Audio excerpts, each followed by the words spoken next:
Hi, I'm Jane Fischer, and I'm going to talk about the Ideate stage, where we explore ideas.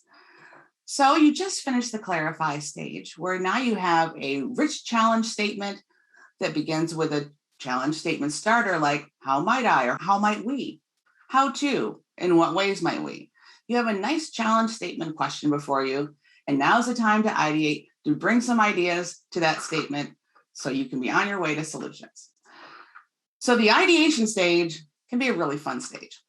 This is where you get to throw at all the possibilities and all of the little seedlings to solutions that can be really rich and colorful and fun and vibrant and exciting. So we, of course, start with diverge. The divergent part of ideation, this is where we are following the divergent guidelines. So we are doing things like we are not judging our ideas or even others' ideas. Every idea is on the table or on the wall. Every idea can live and it can inspire other ideas. So we're building on other ideas, building on something that might have been said first, that might inspire us to something next. We're making sure that we strive for quantity, lots and lots of ideas. This is where we're really sort of putting all the seeds out into the garden in hopes that some of the flowers will grow. When we're diverging, when we have a lot of ideas, this gives us plenty to work with. And we might even arrange the ideas a different way to give us a perspective on a new idea from two mashed up together.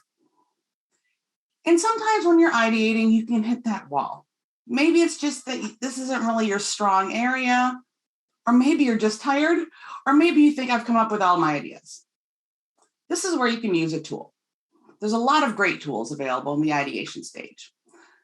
One that we tend to know about or think about or identify with creative problem solving is brainstorming, right? This is a thing with those Post-its that are on the wall. Brainstorming is a great way to do, even by yourself, in order to get a rich variety of solutions out there. You can also use a tool like brainwriting. Brainwriting is like brainstorming, but it's done in a quieter way, maybe a slower way. And you're looking at the words and you're building on those in a way that you can write them down. And if you're in a group, pass them around, read them. It gives a little bit more time to sort of think and build on other ideas from a written perspective. Or you can use a tool, one of my favorites, called Force Connections.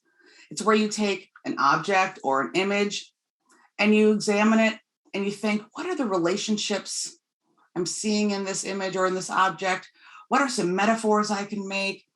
What are some of the characteristics that I'm seeing? All of which might apply to my challenge. So I'm getting ideas from this picture of a flower, or from this mug, or from this picture of an airplane. What ideas come to mind when I look or think about this image or object? There's lots of different tools. There's lots of fun tools. There's lots of more center line tools. There's lots of different tools that you can use to help boost that thinking for yourself or within your group. I'd like to give you an example of a time where ideation helped me.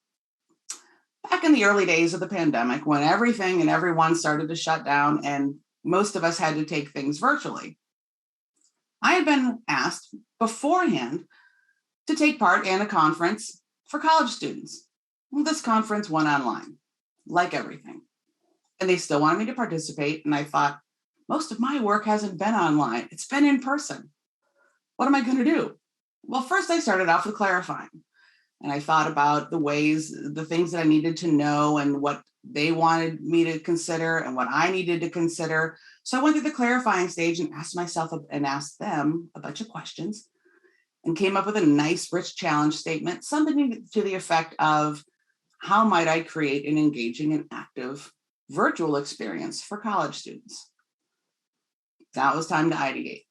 And I started, my first third of ideas were ideas that were pretty straightforward and expected, things I'd done before, even in person and not virtually, things that I'd done virtually, things I knew how to do, things I felt comfortable doing.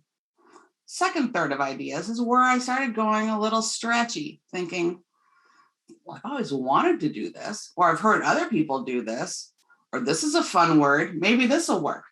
and started to stretch a little bit. The third of ideas are things that I never thought I would do and still might not. The third of ideas are the wild ideas, the really rich and colorful, vibrant ideas. So now I had a lot of potential ways that I could provide an engaging and active virtual experience for college students. Literally a wall of Post-its all by myself. Well, that's great to have a beautiful wall of Post-its, but it's time to converge. And when we're converging, this is where we're coming back down the funnel. We're choosing, we're selecting, we're really pinpointing in on a particular idea that might be a little seedling to a solution. So convergent thinking in the ideation stage is selecting your criteria. It might be what might fit within our budget, or time, or know-how, or comfort, or what's the wildest idea? Because remember, this is creative problem solving. So you start to apply your criteria and choose the ones that might fit the best. Now, these are some that I know I do well, so I selected some of those. These are some that I really think that I could do well, and I just haven't had an opportunity. Selected some of those. This is interesting, and if I choose this idea, it'll certainly make an impression. So put a little star on that idea. And then I started doing what's called clustering and finding some themes, common ideas that were in some of these ideas. This is a time where all the seedlings to solutions can come out. The ideation is where your solution starts to be born. So you want to diverge, lots and lots of colorful possibilities, and then you converge into what is the most interesting path to follow. So your ideal outcome at the end of the ideation stage, you have an idea that fits that criteria that you've set, that you're going to take forward and you're going to develop into a solution.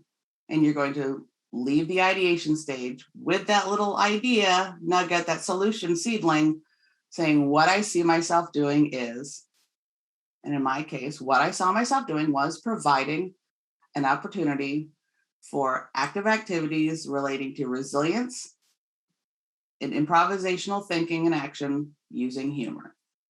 That was the idea that I took forward. And you can do that too. With all of that said and done, take your Post-its and go forth, and happy ideating.